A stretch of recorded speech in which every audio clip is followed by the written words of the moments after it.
ಹೋಗಿ ಮಾತಾಡಬಹುದು. ನಿಮ್ಗೆ ಈಗ ಏನಾಗಬೇಕು? ಕುಡಿಯೋ ನೀರು ಕೇಳಬಾರ್ದ ಸರ್? ಮಾತಾಡಿ, ಕಂಟಿನ್ಯೂ ಮಾಡಿ. ಈಗ ಬಜೆಟ್ ಅಲ್ಲಿ ಬೆಂಗಳೂರಿಗೆ 1 ಲಕ್ಷ ಕೋಟಿ ಇದೆ ಅಂತ ಹೇಳಿ ನಮ್ಮ ಮಾನ್ಯ ಉಪಮುಖ್ಯಮಂತ್ರಿಗಳು ಹೇಳಿದ್ರು, ನಮ್ಮ ಶರತ್ ಅಣ್ಣನು ಅವ್ರು ಮಾತಾಡುವಾಗ ಹೇಳಿದ್ರು. ಬಿಯಾಂಡ್ ಬೆಂಗಳೂರು ಅಂತ ಘೋಷಣೆ ಮಾಡಿದ್ದಾರೆ ಸರ್. ಬಿಯಾಂಡ್ ಬೆಂಗಳೂರು ಅಂತ ಬ್ರ್ಯಾಂಡ್ ಬೆಂಗಳೂರು ಬಿಟ್ಟು ಬಿಯಾಂಡ್ ಬೆಂಗಳೂರು ಅನ್ನೋ ಬಿಯಾಂಡ್ ಬೆಂಗಳೂರು ಐತಣ್ಣ. ಬಿಯಾಂಡ್ ಬೆಂಗಳೂರು ಇದೆ.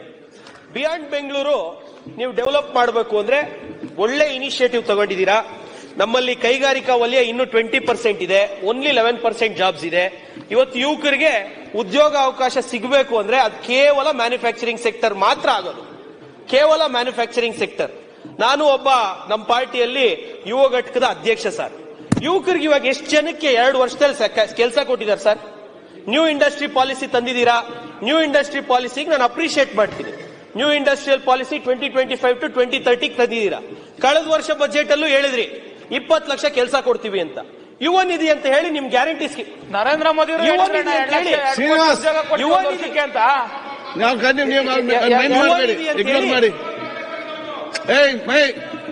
ನೀವು ಮಾತಾಡಿ. ಯುವ ನಿಧಿ ಅಂತ ಹೇಳಿ ಒಂದು ಸ್ಕೀಮ್ಸ್ ತಂದಿದ್ದಾರೆ. ಅದರಲ್ಲಿ 2,36,000 ಜನ ಏನೋ ಎನ್ರೋಲ್ ಆಗಿದ್ದಾರೆ ಅಂತ ಮಾಹಿತಿಯನ್ನ ಕೊಟ್ಟಿದ್ದಾರೆ ಸರ್. ಈಗ ಪ್ರತಿ ವರ್ಷ ನಮ್ಮ ಗೌರ್ಮೆಂಟ್ ಕಾಲೇಜುಗಳಲ್ಲಿ ಎಷ್ಟು ಲಕ್ಷ ಜನ ವಿದ್ಯಾರ್ಥಿಗಳು ಹೈಯರ್ ಎಜುಕೇಶನ್ ಇಂದ ಗ್ರಾಜುಯೇಟ್ ಆಗ್ತಾ ಇದ್ದಾರೆ? ಈಗ 2023ನೇ ಇಸ್ವಿವರೆಗೂ ಕೇಂದ್ರ ಸರ್ಕಾರ ಇವಾಗ ಕೈಗಾರಿಕಾ ಇಲಾಖೆಯಲ್ಲಿ ಸೃಷ್ಟಿ ಮಾಡಬೇಕು ಅಂತ ಹೇಳಿ ರಾಜ್ಯ ಸರ್ಕಾರದ ಇನಿಷಿಯೇಟಿವ್ ಇದೆ. ನಾನು ಅಪ್ರಿಶಿಯೇಟ್ ಮಾಡ್ತೀನಿ. 20 ಲಕ್ಷ ಜಾಬ್ ಮಾಡಬೇಕು ಅಂತಿದೆ, ಅದನ್ನ ಅಪ್ರಿಶಿಯೇಟ್ ಮಾಡ್ತೀನಿ. ಅವಾಗಲೇ ಫಾಕ್ಸ್ಕಾನ್ ಬಗ್ಗೆ ರಂಗನಾಥಣ್ಣ ಮಾತಾಡಿದ್ರು, ಅದಕ್ಕೆ ಬರ್ತೀನಿ. ಕನ್ಕ್ಲೂಡ್ ಮಾಡಿ. ಪ್ಲೀಸ್. ಒಟ್ಟು PF ಹೋಲ್ಡರ್ಸ್ ಎಷ್ಟು ಜನ ಇದ್ರು ಸರ್? ಮಾರ್ಚ್ 2023ಗೆ ಒಟ್ಟು PF ಹೋಲ್ಡರ್ಸ್ 49,94,712 ಇದ್ರು sir. Employee state insurance policy, employee state insurance scheme ESIC ಅಲ್ಲಿ 23,83,920 ಜನ ಮಾರ್ಚ್ 2023 ವರೆಗೂ ಇದ್ರು ಸರ್. ಇವರೆಲ್ಲರೂ ಫ್ಯಾಕ್ಟರಿಗಳಿಗೆ ಏನ್ ಮ್ಯಾನುಫ್ಯಾಕ್ಚರಿಂಗ್ ಸೆಕ್ಟರ್ ಕೆಲಸ ಹೋಗೋರು. ಲಾಸ್ಟ್ 2 ವರ್ಷದಲ್ಲಿ ಎಷ್ಟು ಜಾಸ್ತಿ ಆಗಿದೆ sir PF holders?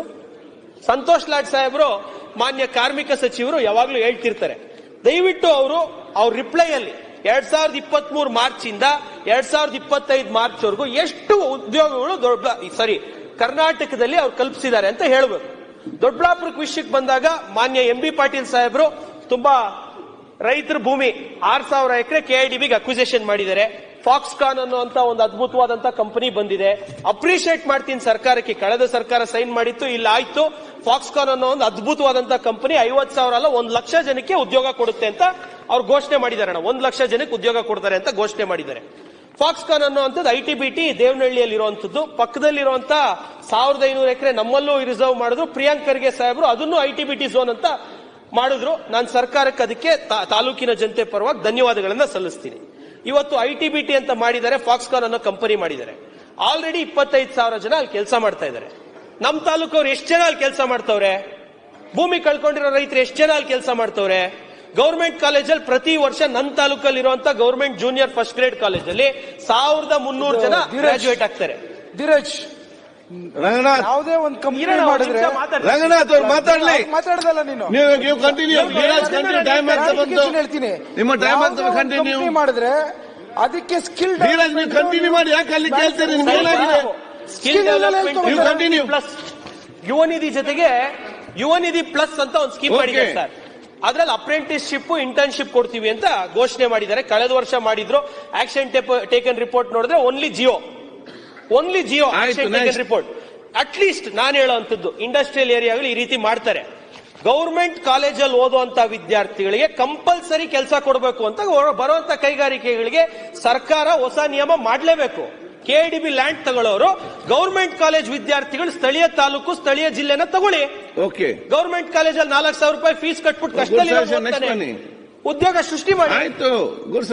20 lakh job ಅಂತ ಹೇಳಿದೀರಾ. 20 ಲಕ್ಷ ಜಾಬಲ್ಲಿ 2 ವರ್ಷದಲ್ಲಿ ಎಷ್ಟಾಯ್ತು? ನಾವು 2 ವರ್ಷದಿಂದ ಮಹತ್ವಾಕಾಂಕ್ಷೆ ಇಟ್ಕೊಂಡು ಒಳಗಡೆ ಬಂದ್ರೆ ಏನಾದ್ರೂ ಅಚೀವ್ ಮಾಡ್ಬಿಡ್ಬೋದು. ತಾಲೂಕಲ್ಲಿ ಬದಲಾವಣೆ ತರಬಹುದು, ಯುವಕರಿಗೆ ಬದಲಾವಣೆ ತರಬಹುದು. ಯುವಕರಿಗೆ ಏನ್ ಬದಲಾವಣೆ ತರಕ್ ಆಗ್ತಾ ಇದೆ? ಬಜೆಟ್ ಅಲ್ಲಿ ಹೇಳ್ತಾರೆ ಏನಣ್ಣ? ನೀವು ಮಾತಾಡಿ. ಯಾಕೆ ನೀವು ಅಲ್ಲಿ unorganised labour. Last 2 minutes sir, please sir. ಅಲ್ಲ ಪ್ಲೀಸ್ ಅಲ್ಲ 2 minutes ಪ್ಲೀಸ್ ದಯವಿಟ್ಟು ಅಷ್ಟೇ ಟೈಮ್ ನಾನೇನು ಇಲ್ಲ 20 ಮಿನಿಟ್ಸ್ ಆಗುದಿಲ್ಲ ಆಗುದಿಲ್ಲ ಅಷ್ಟು ಬೇಗ ಟೈಮ್ ಆಗ್ತಾ ಬಂತು. ನೀವು ಎಷ್ಟು ಟೈಮ್ ವೇಸ್ಟ್ ಮಾಡಿ ಅಷ್ಟೇ. ಓಕೆ, ಸರ್ಕಾರಿ ಶಿಕ್ಷಣದ ಬಗ್ಗೆ ಎಲ್ಲರೂ ಮಾತಾಡಿದ್ರು, ನಮ್ಮ ಬೆಲ್ಲದ್ ಸಾಹೇಬರು ಮಾತಾಡಿದ್ರು.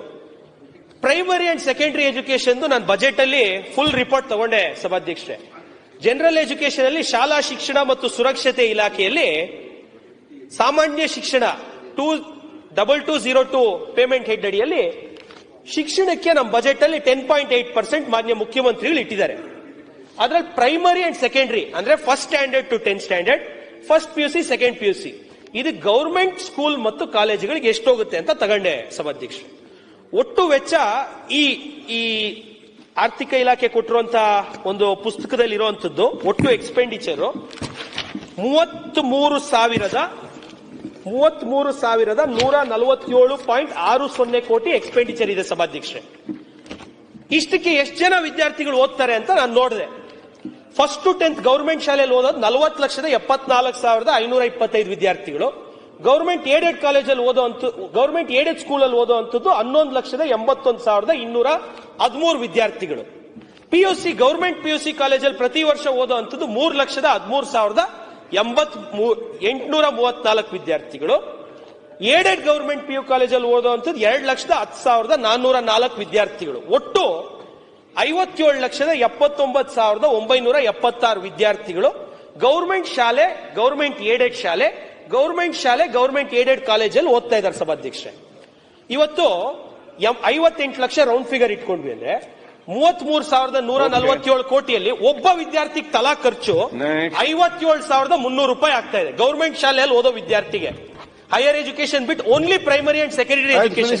ಒಂದ್ ನಿಮಿಷ ಸರ್, ಇವತ್ತು ಶಾಲಾ ಶಿಕ್ಷಕರು ಯಾವ ಮಟ್ಟದ ಎಜುಕೇಶನ್ ಕೊಡ್ತಾ ಇದ್ದಾರೆ? ನನ್ನ ತಾಲೂಕಲ್ಲಿ ತಗೊಂಡ್ರೆ ಗವರ್ಮೆಂಟ್ ಸ್ಕೂಲಲ್ಲಿ ಪಾಸ್ ಪರ್ಸೆಂಟೇಜ್ ಓನ್ಲಿ 58%, ಬರೀ 58%.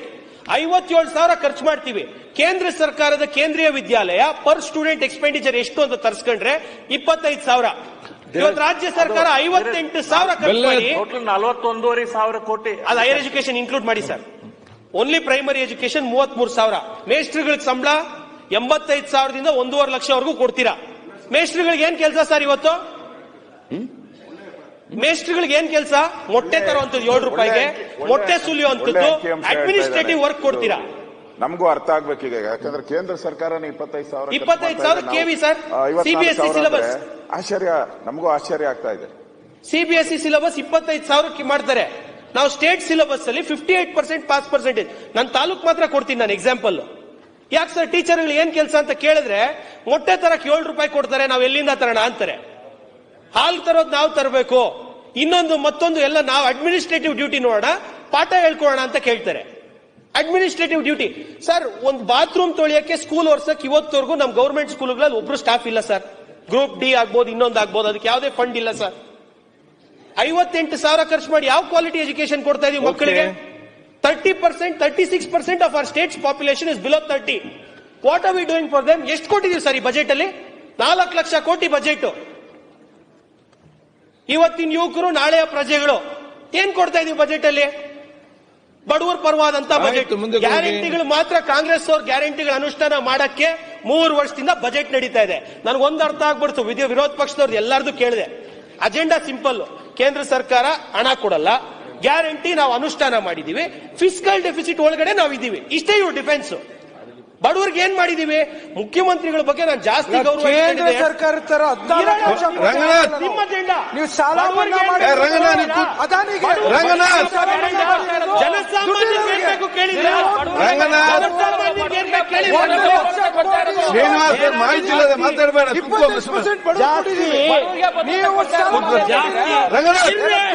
ನಾವು ಮಾತಾಡ್ತೀವಿ, ನೀವು ಮಾತಾಡಿದೀರಾ ಸರ್? ನಾನು ಮುಖ್ಯಮಂತ್ರಿಗಳು ಲಾಸ್ಟ್ 1-2 ಮಿನಿಟ್ಸ್ ಕ್ಲೋಸ್. ಮುಖ್ಯಮಂತ್ರಿಗಳು JDS ಪಾರ್ಟಿಯಿಂದ ಎಕ್ಸ್ಪೆಲ್ ಆದಾಗ ಅಹಿಂದ ಪಾರ್ಟಿ ಕಟ್ಟಿದ್ರು. ನಮ್ಮ ತಾಲೂಕಿನ ದುರೀಂಡ್ರು RL ಜಾಲಪ್ಪ ಸಾಹೇಬ್ರು ಅವ್ರ ಜೊತೆಗೆ ಹೋದ್ರು ಸರ್. ಮುಖ್ಯಮಂತ್ರಿಗಳು ಅವತ್ತಿಂದ ಹಿಡಿದು ಇವತ್ತವರೆಗೂ ಅಹಿಂದ ನಾಯಕರು ಅಂತ ಹೇಳಿ ಅವ್ರು ಬಂದಿರುವಂತದ್ದು. ಸರ್, ಬಾಬಾ ಸಾಹೇಬ್ ಅಂಬೇಡ್ಕರ್ ಬಗ್ಗೆ ಹೇಳ್ತಾರೆ, ಸಮ ಸಮಾಜದ ನಿರ್ಮಾಣಕ್ಕಾಗಿ ನಾವು ಈ ಪುಸ್ತಕದಲ್ಲಿ ಬಾಬಾ ಸಾಹೇಬ್ ಅಂಬೇಡ್ಕರ್ ಅವರು, ನಾರಾಯಣ್ ಗುರು ಅವರು, ಬುದ್ಧ ಬಸವಣ್ಣ ಅವರ ತತ್ವವನ್ನ ನಾವು ಪಾಲಿಸ್ತೀವಿ ಅಂತಾರೆ. 2 ವರ್ಷದಲ್ಲಿ RDPR 25 ಕೋಟಿ ಕೊಟ್ರು ಸರ್ ಕಾಂಗ್ರೆಸ್ ಶಾಸಕರಿಗೆ. ಸಮಾನತೆ ಎಲ್ ಸರ್ ಇಲ್ಲಿ ನಮ್ಗೆ? ಓಕೆ ಸಮಾನತೆ ಎಲ್ ಸರ್? 10 ಕೋಟಿ ಇವಾಗೇನೋ 189 ರೂರಲ್ ರೋಡ್ಸ್ಗೆ ಪ್ರಿಯಾಂಕ್ ಸರ್ ಅವರು ಮತ್ತು ಮುಖ್ಯಮಂತ್ರಿಗಳು ಮಾನ್ಯ ಸಿದ್ದರಾಮಯ್ಯ ಸಾಹೇಬ್ ನೀನು ಈ ಸಾರಿ ಶಾಸಕ ಬಂದಿದ್ಯಾ? ಹೌದಣ್ಣ, ನಾವು ಅವತ್ತಿಂದ ನನ್ನೇ ಇದ್ದೀವಿ. ಕೇಳ್ಬೇಕು. ಹಳೇದ್ ಇದು ಗೊತ್ತಿಲ್ಲ ಇದ್ದಿದ್ದೆ. ನನಗೆ. ಹಳೇದ್ ನಂಗೆ ಇದು ಗೊತ್ತಿಲ್ಲ. ನನ್ ಪಕ್ಷಪಾತ ಕೇಳ್ತೀನಿ. ಶಿವಲಿಂಗೌಡ್ರೆ. ಮಾಡ್ಕೊಂಡು ಬಂದಿದ್ದಾರೆ. ನನ್ ಕಷ್ಟ ಎಲ್ಲ ಬಂದರೆ ಕೇಳ್ತೀನಿ ಬಿಡ್ರಿ. ಈಗ ನಿನಗೆ ಕೊಟ್ಟು ಅವ್ರಿಗೆ ನನ್ ಹೌದು ಕಷ್ಟ ಕೇಳ್ತೀನಿ ಬಿಡ್ರಿ. ಹಂಗ ನೀವು ಆಗ್ಲೂ ನಾವು ಅಲ್ಲಿ ಕೂತ್ಕೊಂಡು ಶಿವಲಿಂಗೌಡ್ರೆ ಕೂತ್ಕೊಳ್ಳಿ ಈಗ. ಕೇಳ್ತೀನಿ ಇರ್ರಿ. ಮುಗಿಸ್ಲಿ. ಬಾಬಾ ಸಾಹೇಬ್ ಅಂಬೇಡ್ಕರ್. ಆಗ್ಲೂ ನಾವು ಆ ಕಡೆ ಮುಗಿಸ್ಲಿ. ನೀವು ಶಿವಲಿಂಗೌಡ್ರೆ. ನೀವೇ ಒಂದ್ ನಿಮಿಷ ಈಗ ಬಂದ್ಬಿಟ್ಟು 25,000 ಕೊಡ್ತಾರೆ ಎಲ್ಲ ಮಾಡ್ತಾರೆ.